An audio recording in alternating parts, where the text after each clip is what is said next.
Hello' guys, আজি গৈ আছোঁ কম্পিউটাৰ ফালৰ পৰা পিকনিক খাবলৈ ডিক্ৰং ঘাট। এয়া ডিক্ৰং ঘাটত আহি পাই গ'লোহি। এয়া ছাৰহঁত আগতীয়াকৈ আহি মেলি তৈয়াৰী কৰি দিলে। আমি চাহ তাহ খাই মেলি এয়া ওলাই আহিলোঁ। গাইজ ভিউটো চাওক না, কি চালিয়া ভিউ চাওক না গাইজ।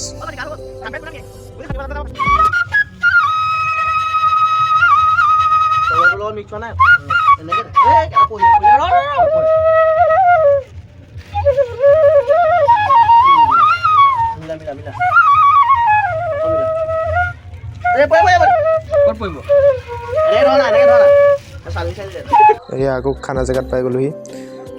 খোৱা বোৱা ভিডিঅ' কৰিবলৈ থাকি গ'ল। এয়া খাই বৈ হোৱাৰ পিছত নচা দেই গাইজ। এয়া নাচি মেলি হোৱাৰ পিছত ঘৰলৈ আকৌ যাত্ৰা কৰিলোঁ।